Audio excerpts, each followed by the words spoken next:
I won, brother. I won. And you lost. You lost, you damn it. You lost.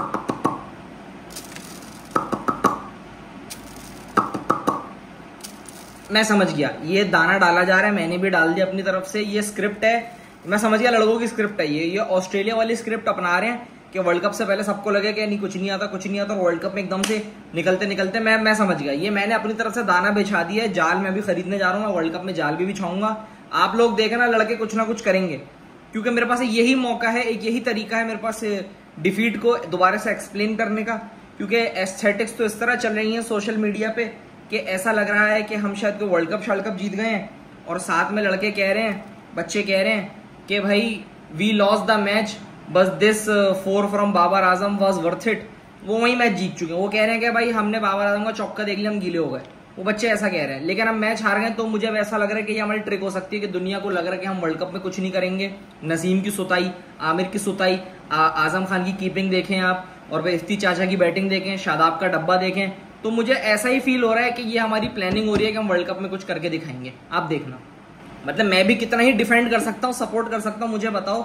मैंने जब देखे ना कल के 150 रन हुए और हम ऑल आउट हो गए हैं, तो मैं मैच छोड़ के चला गया। मैंने कहा कोई फायदा नहीं है मैच देखने का, मैं मंडी चला गया एंजॉय करने। मुझे वहां भी काफी डिसअपॉइंटमेंट हुई है, लेकिन यहाँ से कम हुई है। मैंने वहां कम से कम एंजॉय तो किया, कि मतलब आप ये देखो कि वहां पे 199 पार स्कोर था। पहले तो मुझे डर लग रहा था कि 199 हम करेंगे कि नहीं करेंगे, तो जब 150 हुआ ना, मैंने कहा मैच देखने का फायदा नहीं है, ठीक है ना। उसके बाद लोग ये कहेंगे कि क्या बैटिंग भी वही करे, बॉलिंग भी वही करे, फील्डिंग भी वही करे, और भाईजान बैटिंग तो कर ले पहले सही से। नहीं मुझे बताओ ना भाई, जिस ग्राउंड में पार स्कोर ही 199 है। अच्छा, ये लोग ये कह रहे हैं कि वो इंग्लैंड वालों ने भी तो पकड़ के फोड़ा, पकड़ के नसीम को, आमिर को, शाहीन को, सबको तोड़ा पकड़ के उन्होंने, तो फिर इस वक्त ओ भाई वो तो नॉर्मल खेल रहे थे।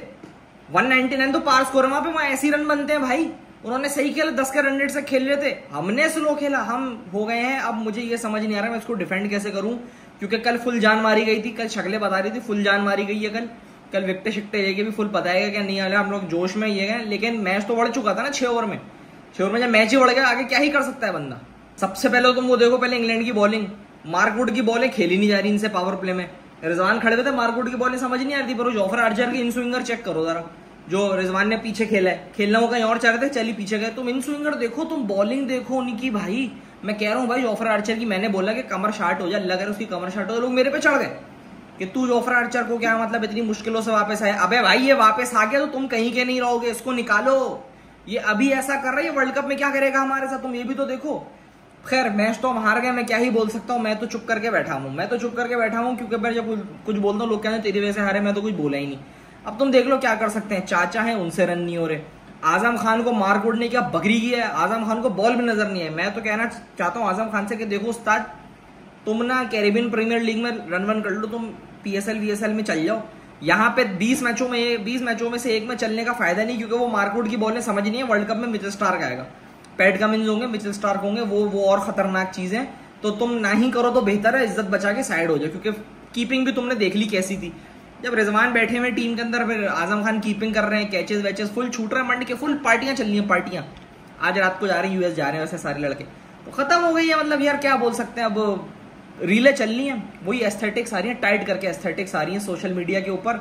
अब इनके बेवकूफ फैंस को ये बताओ कि भाई मैच जीतने पे तुम एस्थेटिक्स डालोगे ना तो कोई कुछ नहीं बोलेगा। भाई आप मैच जीतो, आप एस्थेटिक्स से भर दो, आप सोशल मीडिया पे एस्थेटिक भर दो, आप मेरे मुंह पे मार दो aesthetics.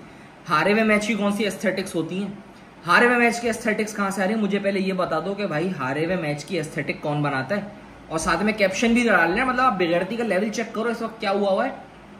We lost the series, we lost the match, बस these 2 shots from Babar was excellent, they were elegant, out of this world. ऐसी ऐसी तो बातें चल रही हैं। तो फिर वर्ल्ड कप में जो हाल होगा आपको पता है, आपने चढ़ा के रखा हुआ है, आपने चढ़ा के रखा हुआ है फ्री फंड में। आप बोलो मुझे जीत चाहिए, आप ये मत बोलोगे मुझे तुम्हारा 40 का एवरेज, वो 4000 रन की भी जो चल रही है कि भाई कांग्रेचुलेशंस टू बाबर आजम के 4000 रन उन्होंने कर दिए। लेकिन इन 4000 रन का मैं क्या करूं, 4000 रन का? मैच तो हार गए ना, फायदा फिर। यही फर्क होता है विनर और लूजर माइंडसेट के अंदर, के बंदा ये बोल रहा है कि मेरी तो 50 हो गई ना, मेरा तो चौका लग गया ना, मेरी तो एस्थेटिक बन गई ना, बाकी टीम जाए भाड़ के अंदर। बंदे के अंदर अगर ये होगा ना कि यार मेरे 20 रन भी टीम को जिता के जा रहे हैं, आगे लेके जा रहे हैं, तो बंदा ये बोलता है ना कि हाँ यार चलो कम से कम टीम जीत रही है। ऐसे वर्ल्ड कप जीतते हैं मेरे भाई। अब मुझे बताओ, मार्टिनेज लबुशेन, एक हम एग्जांपल देते हैं, बॉर्डर गावस्कर ट्रॉफी जो हो रही है, वो जो इंडिया को 36 पे ऑल आउट किया था, फिर ऋषभ पंत ने अगले मैच में इनकी बजा दी थी। तो मैं क्या लगता है वहां पे बैठ के ये बोला होगा कि वो जो वहां बैठे हुए एडम गिलक्रिस्ट बैठे हुए या जस्टिन लेंगर बैठे हुए, उन्होंने ये बोला होगा कि एक्चुअली हमने कम से कम इंडिया को 36 पे ऑल आउट किया था ना, इसीलिए उन्होंने फाड़ दिया होगा पकड़ के कि तुम इंडिया से हारे कैसे। उनके वहां ये नहीं होता कि भाई तुमने प्लेयर को बोले कि यार नहीं तूने पिछले मैच में सेंचुरी की थी ना, इस मैच में भी की थी, लेकिन मैच हार गया तो तेरी सेंचुरी तो होती है। वो कहते हैं बेटा तेरी सेंचुरी का क्या करूं, तू मैच तो जीता नहीं। ये इस लेवल का माइंडसेट चल रहा है उनका, तभी तो वो दुनिया की सबसे सक्सेसफुल क्रिकेटिंग टीम है ऑस्ट्रेलिया की। क्या वहां जीतने पे ये नहीं बोला जाएगा तेरी सेंचुरी काउंट हो रही है, वहां ये काउंट हो रहा है कि तुम्हें टीम को जिताना है। भले तुम सेंचुरी मारो, भले तुम 80 पे आउट हो जाओ। यहाँ पे ये होता है कि तुमने 50 मार दी तो चलो बस तू ही ऊपर है, तेरा ही सबसे लेवल ऊपर है, तुझे ब्रांड्स भी मिलेंगे, तुझे स्पॉन्सरशिप भी मिलेगी, बाकी टीम जा भाड़ में। तो इस तरह तो फिर आप कर लो, आपको जो करना है आप देख लो। वर्ल्ड कप हम बाद में जीतेंगे, ब्रांडिंग करवाते रहेंगे आपसे हम। अब इसमें यह है कि चलो आयरलैंड की सीरीज जीत ली थी, चौड़े करा दी दुनिया को, हमने माइटी आयरलैंड को पेल दिया पकड़ के। फिर इंग्लैंड का हाल आपने देख लिया, वो तो शुक्र है बारिश हो गई 2 मैचों में, नहीं तो 4-0 सीरीज हारते, सीरीज निपट जाती। ठीक है, बटलर ने दिखा दे कैसे होती है बैटिंग। अब वही बात है, पुराने गड़े मुर्दे खोजने का क्या फायदा। मतलब मैं तो बोल रहा हूँ कि भाई 11 कंसेक्यूटिव सीरीज जीते में, और जिसके अंडर जीते तो उसको वर्ल्ड कप नहीं दिया। फिर जब बोलते तो फिर सामने से आती है कि उस 11 सीरीज के अंदर फिर बाबर आजम ही तो टॉप स्कोरर था, बाबर आजम ही नहीं तो स्कोर किया था, बाबर आजम ने तो रन किए थे। तो भाई बाबर आजम अब भी तो रन कर रहे हैं, तो मैच क्यों नहीं जीत रहे। कान यहां से पकड़ो, यहां से पकड़ो, फंसोगे तुम ही।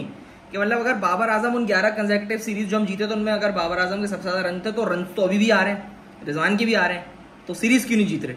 एक तो ये बात हो गई। फिर उसके बाद ये होता है कि सैफी भाई जैसे भी थे, चलो मैं बोलता हूँ सैफी भाई एक अपने आखिरी टाइम में वो हल्के हो गए थे, उन्होंने कहा था कि नहीं यार मैं बैटिंग नहीं करता, अपनी अपनी हरकतों की वजह से आउट होता है, ऐसी बात नहीं है।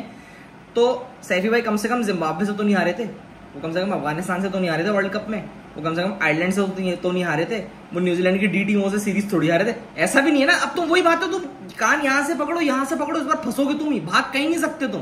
खैर 11 कंसेक्यूटिव सीरीज जीता हुआ कैप्टन, उसको तुमने वो नहीं दी, एक वर्ल्ड कप नहीं दिया, इनको दिए जा रहे हो। ठीक है, अब लोग ये बोल रहे हैं कि मोहसिन नकवी को पकड़ो कि उन्होंने बोला था कि कैप्टनसी ले, तो भाई वो मना कर देता कैप्टनसी, या वो ये बोलता कि मैं सिर्फ T20 वर्ल्ड कप तक कैप्टनसी करूंगा, उसके बाद मैं करूंगा नहीं, क्यों ली ओडीआई की कैप्टनसी, मना कर देता कि नहीं मुझे ओडीआई का भी नहीं बनना। इन्होंने तो टेस्ट की भी मांगी थी, उनको टेस्ट की मिली नहीं। खैर एनीवेज, वर्ल्ड कप खड़ा हुआ है सर पे, 2 दिन के बाद वर्ल्ड कप शुरू है। हम तो दुआ कर सकते हैं कि वो वर्ल्ड कप में अच्छा परफॉर्म करे, हम तो उम्मीद लगा सकते हैं, जाहिर है यार अपने लड़के हैं, ऐसी बात नहीं है। लेकिन वर्ल्ड कप के अंदर मुझे ऐसी कोई खास उम्मीद लग नहीं रही है, और मैं इतना डिसहार्टेड भी नहीं होऊंगा इस बार कि अगर हम वर्ल्ड कप हार जाए। मैं तो ये सोच रहा हूँ कि वर्ल्ड कप के बाद की सोचो, क्योंकि जो कचरा फैलना था फैल चुका है, जो कचरा होना था हो चुका है। ठीक है, एक आधे मैच में टेपी की कुटास लगेगी तो, लेकिन हारिस रऊफ कुछ बचा लेगा, शाहीन की लगेगी, कुछ इधर उधर करके ना हम वर्ल्ड कप में चलो सुपर 8 तक क्वालिफाई शायद कर जाएं। उसका आगे थोड़ा मुश्किल सीन लग रहा है, लेकिन चलो कोई बात नहीं, खैर होती है। अब तो आदत सी हो गई, अब तो आदत सी हो गई। तुम एस्थेटिक बना लेना, मैं बैठ के घर में जाना अपने बाल खुजाता रहूंगा कि यार हम जीतेंगे कैसे वर्ल्ड कप। तुम जाओ एंजॉय करो यार, अब तो सीरीज ही बढ़ गई, अब क्या फायदा, खत्म हो गया। वर्ल्ड कप सर पे खड़ा हुआ है, मारेंगे यूएसए को, माइटी नेपाल को मारेंगे, माइटी नेपाल को बहुत मजा आएगा। ठीक है ना, जाल बिछाएंगे, माइटी नेपाल को धोएंगे पकड़ के, बहुत मजा आएगा। जाओ एंजॉय करो, छोड़ दो।